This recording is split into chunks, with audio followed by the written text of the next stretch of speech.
Salut tout le monde les gens, c'est West Coast Record et aujourd'hui je vous propose le test d'un produit. Si vous regardez ma chaîne, c'est que vous aimez les deux roues et ce produit va intéresser tous les propriétaires de deux roues qui ont une batterie sur leur machine. Donc cet objet, qu'est-ce que c'est me direz-vous? Eh bien voilà, c'est ce petit boîtier et c'est ce qu'on appelle un traceur. Donc si vous me suivez un peu sur ma page Facebook, c'est ce que j'ai reçu dans le colis où tout est écrit en chinois, japonais ou coréen, je pourrais pas vous dire. Donc c'est quelque chose qui vient d'Asie. Ça a mis à peu près un mois à arriver. L'intérêt de ce traceur, c'est de pouvoir l'installer sur le véhicule, à un endroit plutôt caché. Donc ça marche pour tous les deux roues, que ce soit scooter, enduro, moto de route. Il faut juste une batterie 12 volts sur le véhicule et ça se branche avec un plus un moins. C'est très simple à brancher, rien de compliqué. À ça, vous ajoutez une carte SIM. Donc moi j'ai pris une carte SIM Free. L'intérêt de la carte SIM Free, c'est que c'est 2 euros. Donc pour 2 euros, vous avez les SMS, les MMS limités et un petit peu de data. Nous, ce qu'il nous faut, c'est vraiment les SMS illimités et un tout petit peu de data. Il n'y a pas besoin de beaucoup puisque ce boîtier réagit au moment où vous lui envoyez un message bien prédéfini. Donc par exemple, pour avoir la map, pour avoir le point GPS exact où est le véhicule, il y a juste à lui envoyer Google par SMS à un numéro, donc le numéro de la carte SIM, et le traceur vous répond en vous donnant les coordonnées GPS. Donc c'est vraiment tout bête. Ça fait 8,5 à peu près de hauteur par 4,5 de largeur et à peine 1,5 à peu près d'épaisseur. Donc c'est vraiment pas gros. Quand vous voyez dans une main, c'est pas énorme. Donc il faut juste aller le cacher sur le véhicule, ce que je vais faire maintenant. Et après on fait un test grandeur réelle. Allez, je vais planquer ça sur la moto. C'est parti. On a mis le traceur, donc on l'a caché pour éviter que les futurs voleurs puissent le trouver. Évidemment, il faut qu'il soit le plus caché possible pour qu'ils le déconnectent le plus tard possible. Donc on va simuler avec mon frère Gloom, que vous avez pu voir dans certains enduro vlogs, un vol simple. Imaginons, vous la prenez dans le garage, vous remarquez qu'elle est plus là et vous activez le traceur pour essayer de la retrouver. Donc lui il va partir avec, on va faire un test en taille réelle. Il va partir pour 10 minutes. Au bout de ces 10 minutes, je lancerai donc l'activation du traceur pour essayer de retrouver la moto. Et donc le but du jeu, c'est de retrouver le traceur, la moto, le pilote, s'il est toujours là, si c'est pas enfui, putain de voleur, si je t'attrape je te coupe les couilles. Et donc de voir si c'est vraiment efficace. Après je vous dirai le prix, je vous dirai comment ça fonctionne, etc. à 100%. Mais déjà au départ voir est-ce que c'est vraiment efficace ou pas. Si ça marche pas, je vous dirai ça marche pas. Si ça fonctionne, c'est très bien vu le prix que ça coûte. À tout de suite. Bon allez, il est parti, 10 minutes. Et il doit aller se cacher dans ces 10 minutes, il doit réussir à se planquer. Et on va voir si j'arrive à le retrouver. Voilà, ça fait 10 minutes passées. On va donc envoyer le message au traceur. On lui envoie un simple SMS avec le mot Google pour que lui, une fois qu'il a reçu ce message, vous renvoie sa position GPS. Ok, donc on a le retour, on a bien le message. On clique dessus, ça nous envoie directement sur Map. Et de là, on peut faire hop, aller à. Et c'est parti, ça calcule. On y va à la recherche de la moto perdue. C'est parti. Alors, à gauche. Tu la vois? Tu la vois la bécane? Elle est pour qui? Elle est pour Bibi. C'est mon rire diabolique. Il est parti assez loin, hein. 4,3 km, ça fait une petite trotte quand même. Hein. On va essayer de voir si on arrive à le trouver ou pas.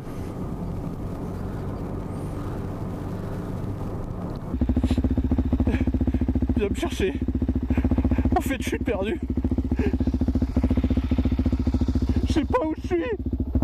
Putain, je me suis paumé tout seul. Dites à mes parents que je les aime.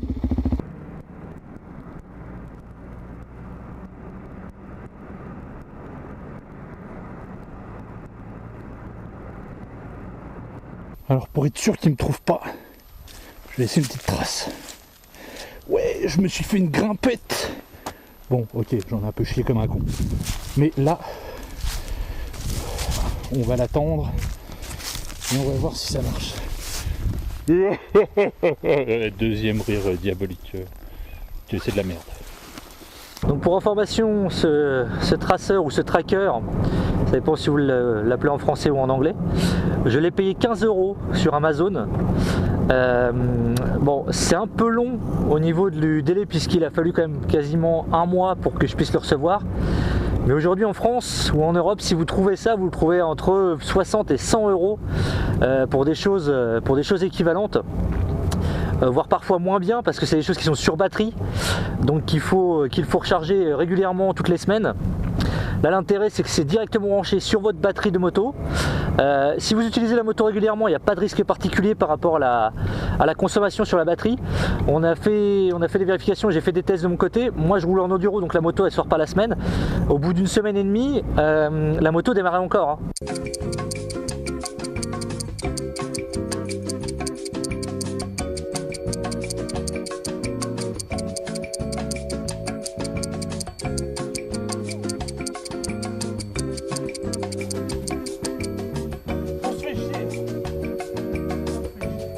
Il y a plein de petites options qui existent dessus par rapport à des programmations que vous pouvez faire à distance avec des messages. Donc il y a des messages que vous pouvez préprogrammer, ou par exemple si la moto ou le tracker sort d'une zone que vous avez définie, c'est-à-dire avec un nombre de mètres, dans ces cas-là ça vous envoie un message d'alerte. Voilà, la bonne idée du jour. Je vais me paumer en race campagne. Ah, ça marche bien son engin. Ah putain. Heureusement que t'es là, toi. Hein, tu sauras me réconforter. Tu sauras me réconforter. Là si je la retrouve, c'est pour vous montrer que c'est plutôt je pense efficace, puisque du coup c'est un point GPS, c'est assez intéressant comme système. 15 € plus une puce free à 2 € par mois. Enfin entre payer 15 et 2 €, donc 17 €, retrouver sa moto ou ne rien faire du tout, je crois qu'on peut mettre 15 €. Vous croyez que je passe? Hein? Ouais, je passe, regarde.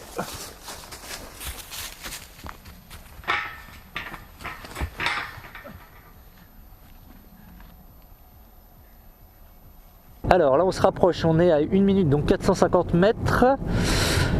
On doit pas être loin. Alors...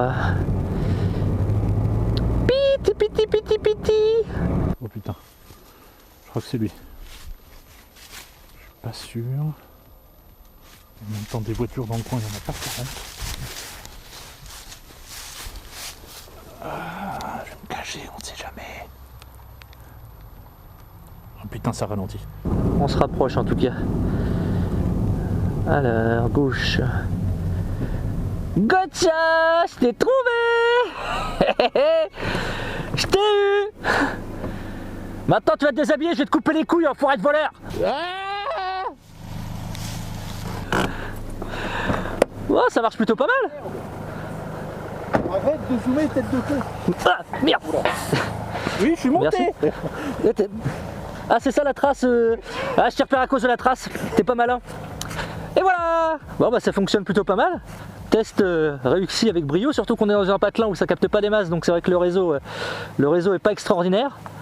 Mais plutôt convaincu sur ce coup-là. Tout le monde les gens, j'espère que cette vidéo vous aura plu. Ce petit test de traceur à 15 €, je vous le rappelle. Donc je vous mettrai le lien évidemment dans la description si vous voulez vous procurer ça. Bon, ça vaut 15 €. Ce n'est pas un placement de produit, je tiens à le préciser. Je ne suis pas rémunéré par l'entreprise qui fournit ce traceur. C'est juste que j'ai fait ça, j'ai trouvé ce produit et j'ai trouvé l'idée vraiment, vraiment super. Surtout avec les vols en recrudescence en ce moment, ça n'arrête pas dans les petits villages, etc. Donc là pour 15 €, vous avez peut-être une chance de pouvoir retrouver votre machine. Je dis pas que c'est infaillible parce que il y a plein de choses qui font que ça peut ne pas fonctionner. Mais en tout cas là, la preuve est que en test grandeur réelle, et ben ça fonctionne. Hein, donc c'est plutôt cool. Je vous dis à une prochaine. C'était West Coast Record pour vous servir. Ciao.